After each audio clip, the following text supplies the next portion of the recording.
Hey there, my friend. I'm genuinely grateful you're spending your time with this video, and if you feel like subscribing, that would truly make my day. Now let's jump in. Marina Hale had a way of drawing people in, not through loud charisma, but with quiet sincerity. She built trust not by demanding it, but by proving she deserved it. She remembered the birthdays, the inside jokes, the tiny details others missed. Her eyes held warmth, and her presence made others feel seen. So when Talia, her younger sister, revealed she was getting married, everyone naturally assumed Marina would be the one to organize the bachelorette festivities. What no one anticipated was just how unforgettable that weekend would become, for all the wrong reasons. Marina and Talia shared a lifelong closeness, more than just the bond of blood.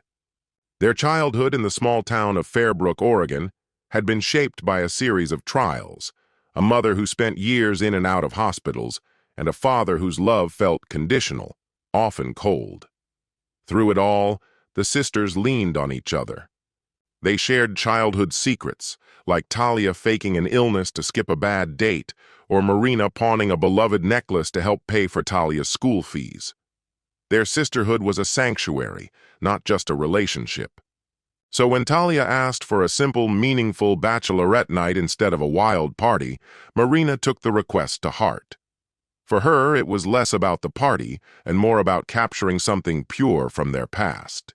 Marina's husband, Kevin, didn't protest the idea, not directly, but his discomfort showed in more understated ways, his hesitations, his offhand questions, his guarded tone.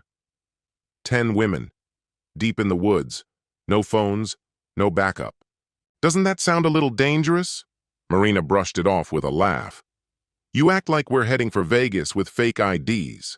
It's just me, Talia, and her oldest friends, the kind of women who wore braces together and survived high school marching band. Kevin gave a tight smile, the kind that didn't reach his eyes. Even so, things can go sideways. She kissed him then, lightly. It'll be fine, she promised. Just one night. Just us. But something had already begun to stir. Not outside in the forest, but inside the picturesque house they had rented for the occasion, a charming, rustic getaway nestled in the countryside. Some of the guests brought more than sleeping bags and snacks. Some arrived with hidden motives. Others carried grudges, and at least one came with a camera. The house looked like something from a storybook. Exposed beams, gentle lighting, vines wrapping around a wide porch. It radiated comfort and charm. As the sun dipped low, glasses clinked with champagne, candles flickered, and the women slipped into matching pajama sets embroidered with Talia's name. There was dancing to nostalgic songs, handmade bracelets from Marina, and an atmosphere of pure, light-hearted joy. Until the mood shifted. It began with a casual suggestion, a bridal twist on truth or dare. Talia hesitated but joined in. Then came the surprise. Marina had secretly hired a couple of dancers, thinking it would bring a laugh or two. They were only meant to stay 10 minutes, but jokes morphed into flirtation, and flirtation turned physical.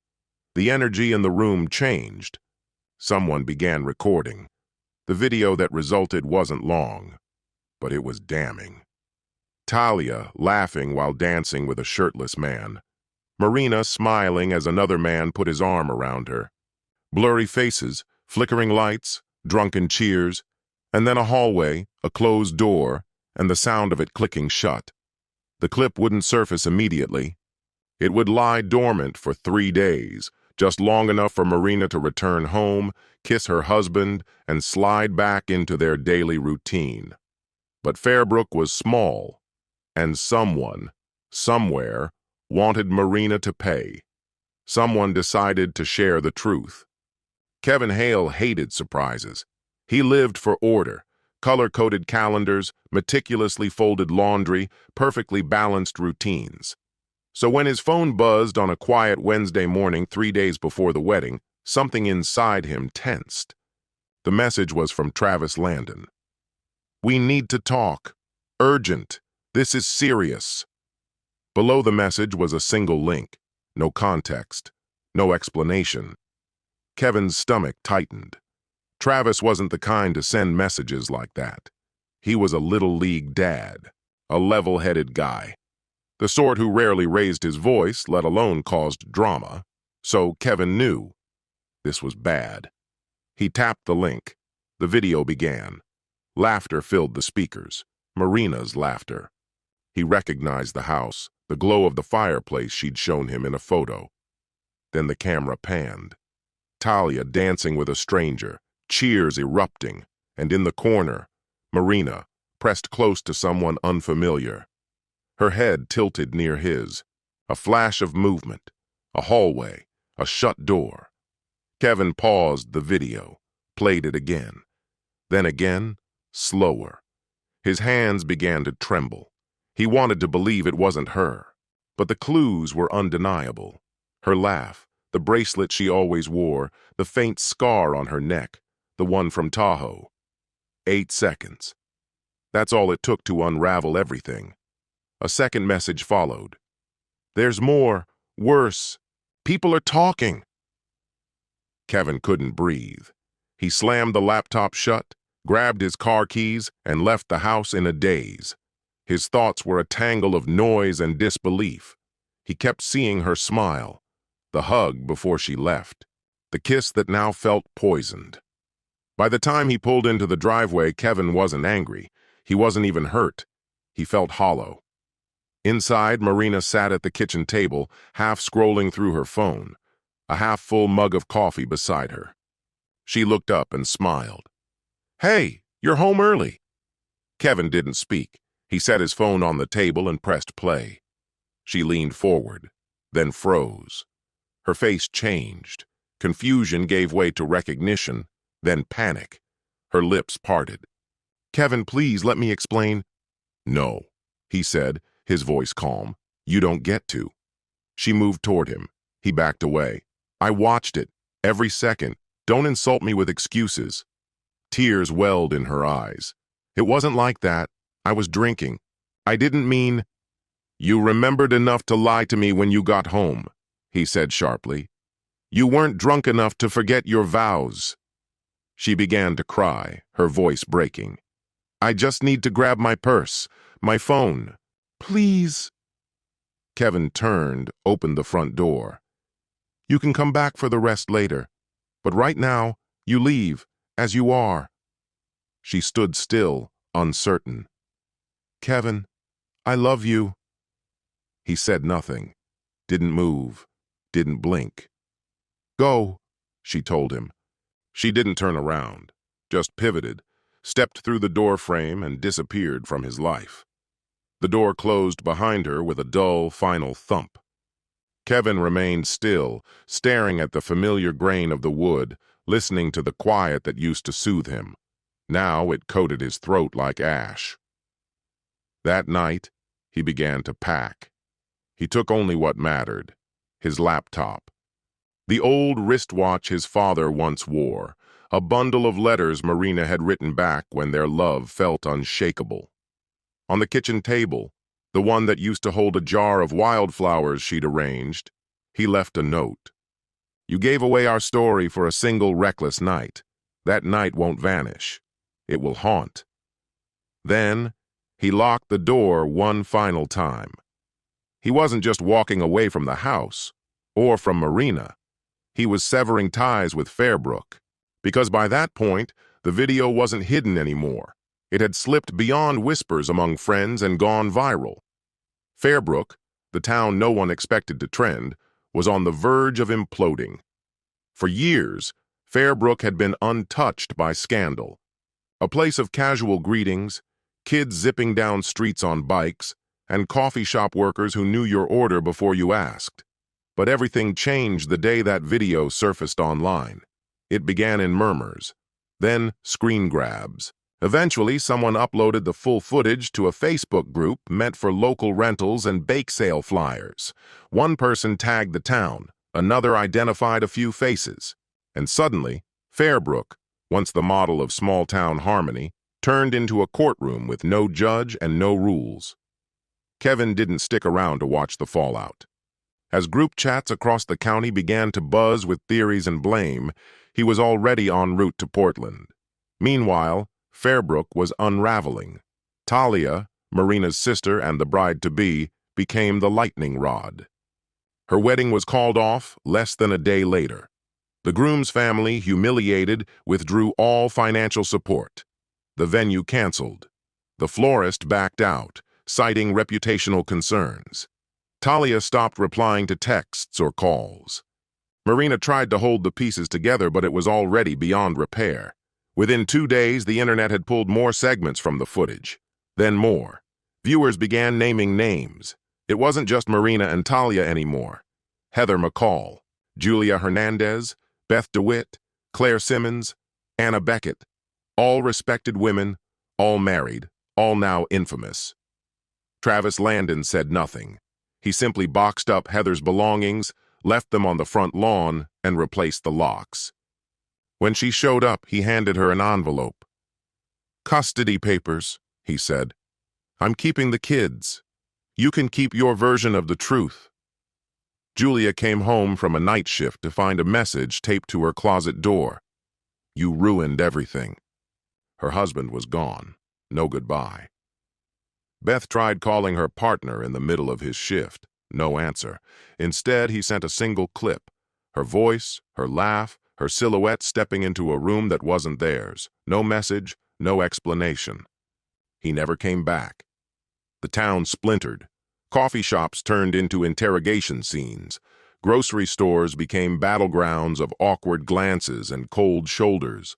Some parents pulled their kids from school to avoid fallout. Teachers whispered behind closed doors. Churches fractured.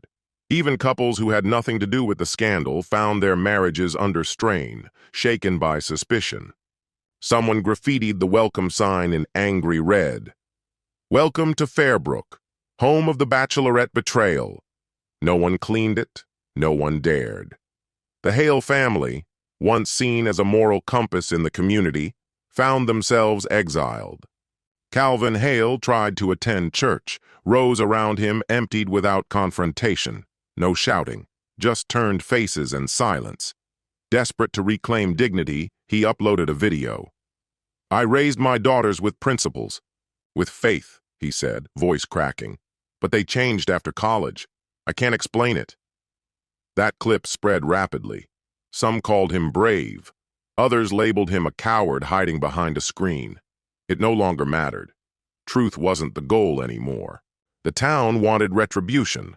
It wanted humiliation. Names, wounds. As for Marina, she shut down. She left their home, sent out job applications to cities she'd never seen, switched her number, wiped her online presence. But no matter where she went, her reputation got there first. At interviews, hiring managers gave her rehearsed smiles. A few refused to shake her hand. One leaned toward a coworker and murmured, "Just loud enough? That's the one from the video." The group chat she'd made for the bachelorette trip had turned chaotic. Messages poured in. Who filmed it? Was it one of the dancers? Were we set up? Heather replied, "We were drunk. I didn't even see a phone." Anna snapped, "So now we're saying it was a setup?" Julia typed, "Doesn't matter who recorded it, it's already everywhere." Marina, after sitting silent, wrote her final words in the thread.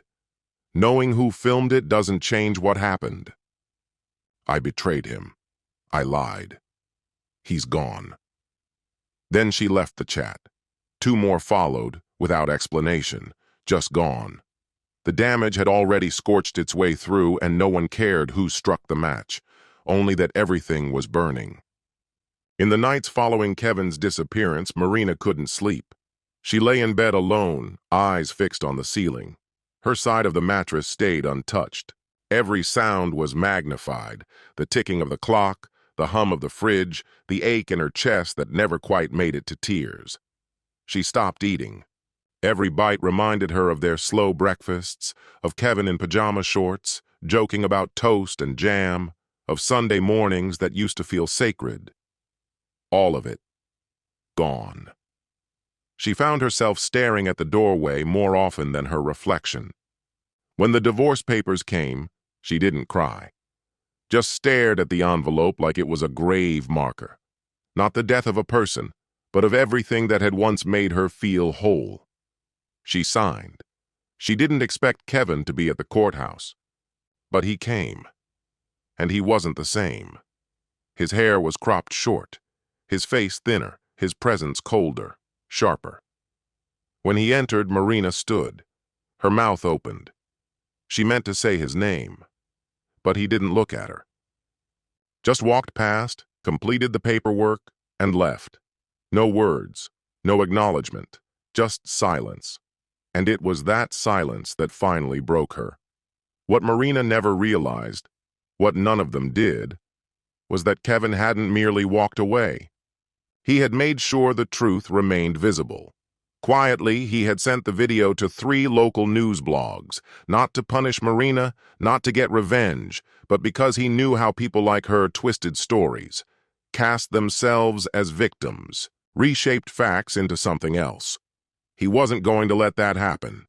That single decision triggered an avalanche. A reporter in Eugene connected the footage to a wedding that had been abruptly called off. Another piece traced links between the women and local political figures. One, Anna's husband, was running for city council.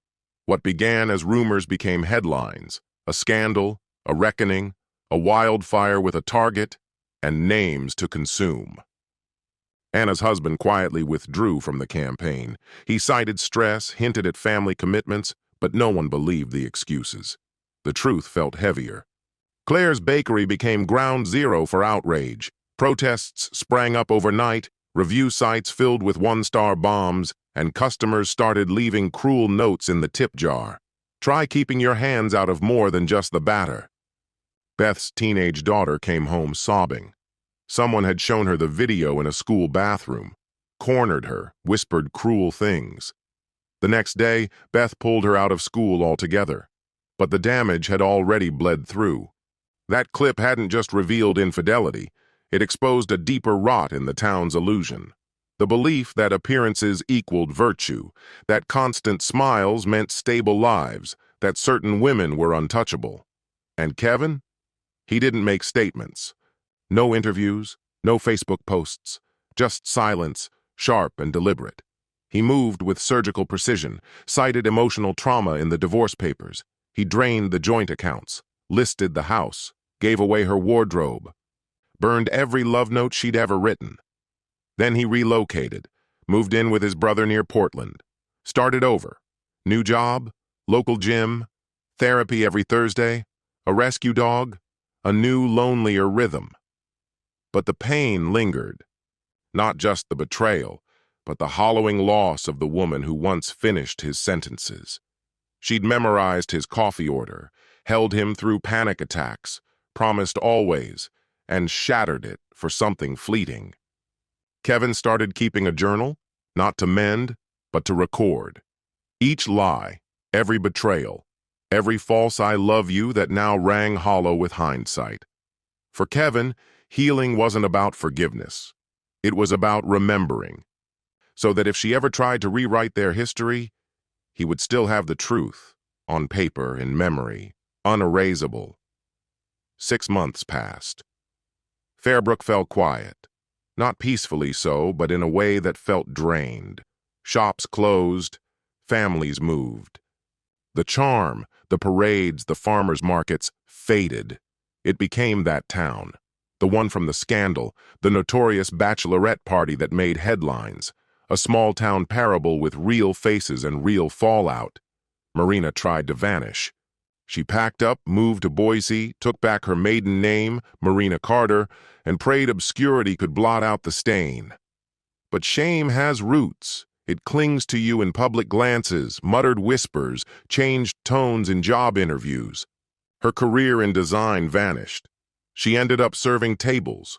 People whispered. Others just stared. One customer slid her a napkin that read, "Do your vows still taste like wine and regret?" Talia wiped her presence from the internet.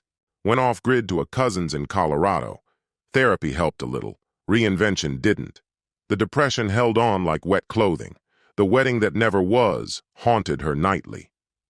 She thought of messaging her ex, begging, explaining, but deleted his contact instead.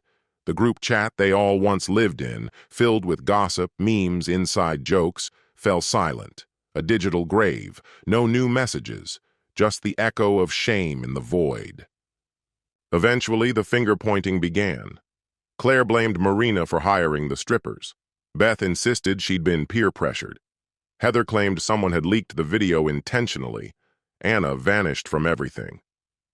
Julia tried issuing apologies through mutual friends, but it was too late.